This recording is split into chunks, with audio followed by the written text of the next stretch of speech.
ፍንጮችን እንዳገኘ በዚህ ጉዳይ ላይ ማን እጁ እንዳለ ማን እንደተሳተፈ ማን እንዳለበት ሆነ ብሎ አቤል እዚህ ውስጥ እንዲገባ እንዳደረጉ ሰዎች እያንዳንዳቸውን ፍንጭ እየተገኘ ስለሆነ ሁሉ ነገር በቅርብ ይዘን እንመጣለን ነው ያለው ጠበቃውን።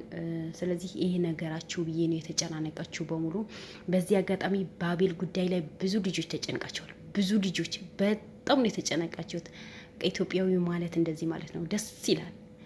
በጣም ነው ደስ ያለኝ። በዚህ ልክ የአቤል ጉዳይ ያሳስበዋችሁ ጭንቅ ጥበብ ብሏችሁ በቃ ምን አዲስ ነገር አለ ምን አለ ምትሉ በሙሉ ነው ይሄ መረጃና ይዤላችሁ የመጣሁት። ስለዚህ አቤል ጉዳይ ላይ ሁሉም ሰው ተነስተዋል። ሁሉም ሰው የሰራ ነው። ሁሉ ጀግኖች በሙሉ ተነስቶ የሰሩ ነው። ምክንያቱም በዚህ ጉዳይ ላይ ማናቸውም አያምኑበትም።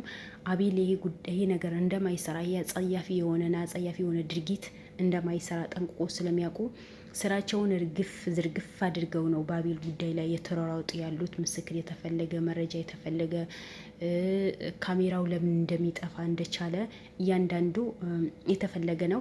ሰራተኛዋ እስካሁን አልተገኘችም። ሰራተኛዋ ብትገኝ ኖሮ የሆነ መረጃ ይገኝ ነበር። ምክንያቱም እሷ ሰራተኛዋ እጇ ስላለበት መረጃ ሙሉ መረጃ ይወጣና አቤል እውነቱ ይወጣ ነበር። ግን አሁን እሷ ስለጠፋች ነው። በዛኔ ፖሊስ ጣቢያ ሂዳ መረጃ ከሰጠች በኋላ ወይስ የምስክር ቃል ከሰጠች በኋላ ልብሷ ሳትወስድ በዛው ነው የጠፋችው። ያ ስለሆነ ትንሽ አስቸጋሪ ነገር ሆነዋል። ምክንያቱም ብዙ መረጃና ማስረጃ እሷ ላይ እንደሚገኝ ሙሉ እርግጠኛ ነኝ። እነሱም እርግጠኛ ሆኖ ነው የሚከታተሏት የነበረው። ግን እሷ ልትገኝ አልቻለችም። ስለዚህ ስለ አቤል ምንም ነገር አያሳስባችሁ። ለምን እንደዚህ እንደምላችሁ ታውቃላችሁ? አቤል በጠላቶቹ እጅ አይደለም ያለው፣ በህግ ጥለላ ውስጥ ነው ያለው። ስለዚህ ህግ ጥላ ውስጥ ደግሞ ማንም ይነካው ሰው የለም። መብቱ ተከብሮ በልቶ ጠጥቶ ነው የሚተኛው። በእርግጥ ከስራው ትንሽ የሆነ ባላደረገው ነገር በዚህ ልክ መከሰሱ፣ ባላደረገው ነገር በገዛ ጓደኞቹ በዚህ ልክ መካዱ ያስጠላል። እንኳን ለሱ ለኛም ያስጠላል። የሆነ ሞራል የሚባል ነገር አለ። ሞራሉ እንዳይነካ ቀስሙ እንዳይሰበር ነው እንጂ ምንም አይሆንም። እኛ መጨናነቅ ያለብን ምን መሰላችሁ? አቤልን በእነዚህ በጠላቶቹም እጅ ቢኖር በየቦታ የሚፈልጉ ጠላቶችን እጅ ቢኖር ምን ያደርጉታል? ይደበድቡታል ይሆን ይገሉታል ይሆን በቃ መርዝ ያጠጡታል ይሆን ብዙ ነገር እናስባለን አይደል? ያ ነገር ቢኖር ነው ሁላችንም የምንጨናነቀው ነበረው። ግን በእነሱ እጅ አይደለም። በቃ አላህ ጥሎ ላይ ጥለው ወዳውን እጁ ፖሊስ መጡ፣ ነገሩ ይዘውት ነው የሄዱት። አሁን ቢሆን እነዚህ ጀግኖች ስለተነሱ እነ ዱል የእሱን ጓደኛ ጠበቃውም በቃ ሙሉ ጓደኞቹን ዘላለም በሱ ጉዳይ ላይ የተሯሯጡ ስለሆነ በቅርብ ነገሩ ተፈቶ አቤል እንደሚወጣና ነፃ እንደሚሆን እርግጠኛ ነኝ። ደግሞ መረጃውን ደግሞ ጠበቃው ያስተላለፈው ነገር ስለሆነ ነው። ምክንያቱም ከስር የተከታተልን ነው። አንዳንድ ፍንጮችም አሉ በዚህ ጉዳይ ላይ እጃቸው ያስገቡ ሰዎችን ትንሽ ፍንጭ ያገኘን ስለሆነ መረጃውና ማስረጃው እያንዳንዱ ነገር በቅርብ ይዘን እንደምንመጣ እርግጠኛ ነን። አቤል እንደዚህ ነገር አያደርግም። እኔ ጠበቃው ብቻ ስለሆንኩኝ ወይ ጓደኛው ብቻ ስለሆንኩኝ አይደለም። እውነቱ ይወጣል። አቤል ከሰራ ይቀጣል፣ ካልሰራ ደግሞ አይቀጣም። ሲጀመር አቤል ይሄ ነገር እንደማያደርግ እርግጠኛ ነኝ። እኔ ጠበቃው ስለሆንኩኝ የሱ ጎን ስለሆንኩኝ ወይ የሱ ወዳጅ ስለሆንኩኝ አይደለም። አቤል በዚህ ጉዳይ ላይ እንደማይሳተፍ እርግጠኛ ነኝ ነው ያለው። ያው እናቱም ተናግራለች። ሆነ ብሎ ጠላቶቹ ናቸው የገዛ ወዳጆቹ ናቸው ይሄ ነገር የሚያደርጉት እንጂ አቤል በምንም ተአምር እንደዚህ ነገር የሚያደርግ ልጅ አይደለም። አቤል አንድ ቀን ጠጥቶ አያውቅም። አቤል አንድ ቀን አድርጎ ሰው የሚያይ ሰው አይደለም። ስራውና ስራው ብቻ ነው። ስለዚህ ይሄ ስራው ለምን ሰራ ብሎ ነው እነዚህ ሰዎችን ሆነ ብሎ የተነሱበት። ያ ስለሆነ በእኔና በሱ ጠላት ሆኖ ስለተነሱ እናንተ ከጎናችሁን ሆናችሁ እነዚህ የእሱ ጠላቶችን ማወገዝ አለባችሁ፣ ለህግ ማሳለፋችሁ መስጠት አለባችሁ ነው እያለችው እናቱ። እውነቱ ናት። ስለዚህ እነዚህ ሰዎች እንደሚያዙ እርግጠኛ ነኝ። ውሸት መቼም ተደብቃ አትኖርም፣ እውነት ትወጣለች። ምክንያቱም እነሱ አሁን የውሸት መረጃ ይዘው ነው የሚንቀሳቀሱት። ግን እስከ መቼ እያንዳንዱ መረጃ ይወጣል? ሲጀመር ሰራተኛዋ ብትገኝ ኖሮ ሰራተኛው በቁጥጥር ስር ብትውል አቤል ሙሉ በሙሉ ነፃ እንደሚሆን እመኑኝ፣ ይወጣ ነፃ ይሆን ነበር። ለምን? እያንዳንዱ ነገር የእሷ እጅ ስላለበት ትናገር ነበረ። ፖሊሶችን ሲጠይቋት እያንዳንዱ ትናዘዝ ነበረ። ግን አሁን ችግሩ ስለ እሷ ስለጠፋች ነው። ለምን እንደሰማችሁት ዘበኛው ተናግረዋል። እኔ ምንም አውቀው ነገር የለም ቃሉ ስታልጉ ዘበኛው እኔ ምንም አውቀው ነገር የለም። ይሄ በሙሉ የእሷ ድርጊት ሊሆን ይችላል። ምክንያቱም አንተ በሌለህ ሰዓት ውጭ ትወጣለች፣ ብዙ ልጆች ይመጣሉ፣ በር ክፍት ነው፣ ብዙ ሰዓት ስልክ ነው የምታወራው፣ ስልክ ተደብቃ ታወራለች። ማል ቤት ገብታም በር ዘግታ ነው ስልክ የምታወራው። ሲሄድም እንኳን በር አትከፍትም፣ ስጠራትም አቤት አትለኝም። በአብዛኛው የውጭ በር ክፍት ሆኖ ውጭ ሆና ነው ሱቅ ሄድ ምትለና እዛ ቆይታ ከብዙ ሰዎች ተገናኝታ ነው የምትመጣው። ያ ነገራት እኔ ትስተካከላለች፣ ትመለሳለች። ሰፈሩም አዲስ ስለሆነች ነው ብዬ ዝም እላት ነበረ። ግን ነገሩ አልፎ በዚህ ኬዝ ከመጣ ዋናው ጣንሻሽ እሷ ሳትሆን አትቀርም። እሷ አራውጦ መያዝ ነው ያለባችሁ ብሎ ነው ቃሉን የሰጠው ነበረው። ስለዚህ አሁን እሷ ስትገኝ አቤልን ነፃ ሆኖ እንደሚወጣ እርግጠኛ ነኝ ነው የምላችሁ። እርግጠኛ ነኝ፣ በምን ተአምር እርግጠኛ ነኝ። የገዛ ጓደኞቹ ናቸው ይሄ ነገር አሳልፎ የሰጡት፣ የገዛ ጓደኞቹ። ምክንያቱም በአሁኑ ሰዓት ጓደኛ ነው እናንተ የሚገላው፣ ጓደኛ ነው የሚቀብራችሁ፣ ጓደኛ ነው በቁማችሁ እንዳትኖሩ የሚያደርጋችሁ፣ ጓደኛ ነው የእናንተ ጠላት የሚሆንባችሁ። አቤል እዛ ቀን ወይ እዛ ላይ ያዘጋጁት ፕሮግራም አቤልን ለመንጠሰስ ይሆናል። አቤልን ወንጀል ውስጥ ሊከቱት ሊሆን ይችላል እንጂ ሆነ ብሎ በቃ እዛ ቦታ ተገኝተዋል፣ እንደ ጠጣ ያደርጉታል፣ ወንጀል ውስጥ እንዲገባ ነው ያደረጉት።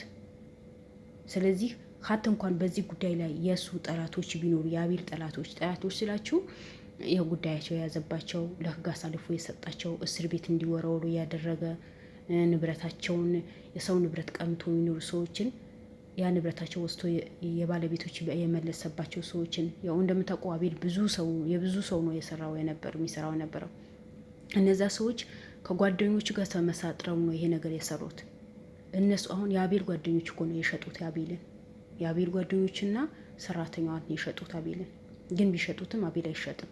ምክንያቱም ጀግና ጓደኞች አሉት፣ በምንም ነገር ማይደራደሩ፣ ስራቸውና ስራቸው ብቻ የሚሰሩ የእውነት የቆሙ ጀግና ጓደኞች ስላሉ በቅርብ ያበጥሩታል። የምትዋረዱ፣ የምትሸፈኑ፣ የምትሸብቱ እናንተ ናችሁ እንጂ እሱ በቅርብ ተበጥሮ እያንዳንዱ ይወጣል። ሁለተኛ ደግሞ አሸናፊ ለምን ባቤል ጉዳይ ላይ አልሰራም? ዘላለም ባቤል ጉዳይ ላይ ለምን አልሰራም? ዘላለም ባቤል ጉዳይ ላይ እየሰራ ነው፣ የተሯሯጥን ነው፣ በቅርቡ እውነቱ ይወጣል ብለዋል።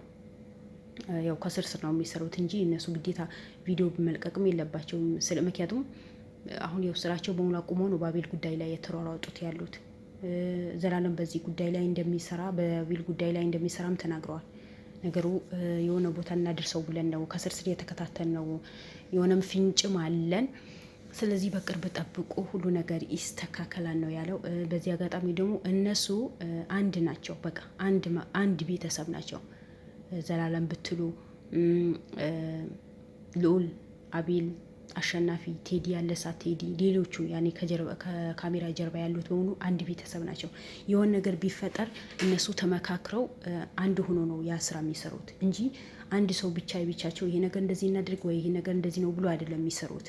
ተመካክረው ነው የሚሰሩት። ለምን የእነሱ ጉዳይ አንድ ሰው የሚሰራው ስራ ብቻ አይደለም፣ ሁሉ ሰው ተመካክሮ የሚሰሩት ስራ ስለሆነ ማህበራዊ ፈጥረው ተመካክሮ ነው ያ ነገር የሚሰሩት። አንድ ሰው ሲጎዳ ዝም ብሎ አያዩም።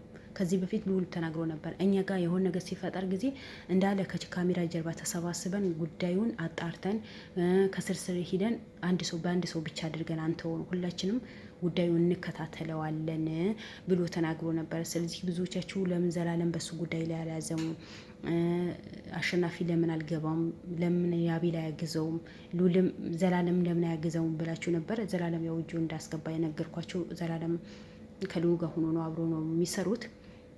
በቅርቡ ጥሩ ነገር ይዘውን እንደሚመጡ እርግጠኛ ነኝ፣ ተስፋ ማደርጋለሁ። አገራችንን ሰላም ያርግልም። እነዚህ ወንጀልን ሆነ ብሎ ጓደኛን ለመጣል ጓደኛ ለምን አለፈለት፣ ለምን ስራ ሰራ፣ ለምን 24 ሰዓት በስራ ሆነ፣ ለምን ከኛ ጋር አልጨፈረም ብሎ እንደዚህ ወንጀል ውስጥ የሚከቱ ግለሰቦች በሆኑ የእጃቸው ፈጣሪ ሰጥተዋቸው የሚዋረዱበት ጊዜ ቅርብ ያድርግልን። በአሁኑ ሰዓት ጓደኛ ማመን በጣም ከባድ ነው። ከጓደኛ ጋር መኖር በጣም ከባድ ነው። ከዚህ በፊት ጓደኛ ካላችሁ እኮ ምንም አልሆኑ፣ ጓደኛ ያለ ጓደኛ እንደዚህ ነገር ያደርጋል፣ ጓደኛ እኮ ፈጥሮ ደራሽ ነው ትሉ ነበር። ግን በአሁኑ ሰዓት የገዛ ጓደኛችሁ የገዛ ጓደኛችሁ ለጠላት አሳልፎ ነው የሚሰጣችሁ። ድሮ እኮ ከጠላት እኮ ነው የሚያሻችሁ የነበረው። አሁን ግን ጓደኛችሁ ጠላት ሆኖ ለጠላታችሁ አሳልፎ ነው የሚሰጣችሁ። አሁን የአቤል ጉዳይ እንደዛ ነው። የገዛ ጓደኞቹ ናቸው አቤልን እንዲወድቅ፣ እንዲሸነፍ፣ እንዲታሰር ይሄ ወንጀል ባሰራው ወንጀል እንዲከሰስ ያደረጉት የገዛ ጓደኞቹ ናቸው። የገዛ ጓደኞቹና ሰራተኛዋ ነው። እርግጠኛ ሁኝ ነው የምነግራችሁ። ይሄ ነገር ነገ ውጤቱ ታዩታላችሁ። እና እንደዛ ነው እላችኋለሁ። በዚህ አጋጣሚ የምትሳደቡ ልጆች ተው፣ አትሳደቡ። በገዛ ስልካችሁ አትሳደቡ። ስድብ የትም አያደርሳችሁ። የትም ስድብ ለራሳችሁ ነው ወንጀል የሚሆንባችሁ እንጂ በሌላ ሰው አይደለም። እኔ 24 ሰዓት ብሰድቡኝ እኮ ምንም አይመስለኝ፣ ግን አትሳደቡ። በገዛ ስልካችሁ ለምን ወንጀል የምትሰሩት? ለምን ተብሎ እናንተም አይታችሁ ቪዲዮ፣ እናንተም ጽፋችሁ፣ እናንተም ተሳድባችሁ ትችሉታላችሁ። ግን ወንጀሉ ቢያንስ እንኳን በእኔ ስልክ ብትጽፉ እኮ ችግር አልነበረውም። ግን በገዛ ስልካችሁ፣ በገዛ እጃችሁ፣ በገዛ አፋችሁ ሆኖ ብላችሁ አትሳደቡ። እኔ ቤት ብቻ ስላየኋችሁ አይደለም፣ ሌላ ቦታ ስላየኋችሁ እኮ ነው ይሄ ነገር የምነግራችሁ። ስለዚህ ስድብ የትም አያደርስም። ስድብ ማንም አይገዛውም። ምክር ስጡ። ስድቡ ወደ ምክር ቀይሮት። በቃ ይሄ ነገር እንደዚህ አታርጉ፣ ይሄ ነገር እንደዚህ ነው ብላችሁ እንትን በሉ እንጂ አሁን ስድባችሁ ያናግር ተካብዶ አይደለም። የካበድም ነገር እኮ አይደለም። እኔ ወይ አንቺ እናንተ ባላችሁን ቦታ አይደለም መገኘው። አልሐምዱሊላህ። እና ግን ቢሆንም አትሳደው። በቃ እህቴ እንደዚህ ይሄ ነገር ተሳስተሻል፣ ይሄ ነገር እንደዚህ ብታደርጊ፣ ወንድሜ ይሄ ነገር ተሳስተሃል፣ ይሄ ነገር እንደዚህ አድርግ ብላችሁ ብትጽፉ ያሬት እንዴት ደስ ይላል። ግን እናንተ እንካ ሰላምቲያ ነው የምትሉት። ምንም ማታውቁ ሰው እንካ ሰላምቲያ፣ በገዛ ስልካችሁ እንካ ሰላምቲያ። አትሳደቡ። ስድብ እንዲ የሚሰጣችሁ መሰላችሁ እንዲ? ረብስ በህግ አምላክ ተው፣ አትሳደቡ። እና ለማንኛውም ቪዲዮን አይታችሁ ላይክ አድርጋችሁልኝ ስለምሰድቡኝ ከልብ ነው ማመሰግነው። ወዳችኋለሁ። እሺ ጥሩ ኮሜንት የምትጽፉልኝ በሙሉ ከልብ ነው ማመሰግነው። በጣም ነው ወዳችሁ። አሁንም አበረታቱኝ፣ አጠንክሩኝ፣ ከፍ አድርጉኝ፣ ሰብስክራይብ አድርጉኝ። አመሰግናቸዋለሁ። በአቤል ጉዳይ ላይ ደግሞ በቅርብ ጥሩ ነገር ጥሩ ውጤት ይዤላችሁ እንደምመጣ እርግጠኛ ነኝ። አቤልም መጥቶ በገዛ አንደበቱ ሲያወራ ደስተኛ ሆኖ ሉልም መጥቶ ሁላችንም ደስተኛ የምንሆንበት ጊዜ ቅርብ ያድርግልን። የአቤል እውነቱ ወጥቶ እነዛ ጠላቶቹ የሚያፍሩበት ቀን፣ እሱ ደግሞ አንገቱ ቀና አድርጎ ደስተኛ ሆኖ የሚሄድበት ቀን፣ የሞተችን ልጅ ደሟ ማን እንደሆነ የሚገኝበት። የእሷን ቤተሰብ በጣም ነው የሚያሳዝኑት። ምክንያቱም ደሟ በከንቱ እንዳይቀር ማን እንደሆነ ማን እንደገደላት አልታወቀም። ቤተሰቦቿ ዝም ብለው አረር ነው ቁጭ ያሉት።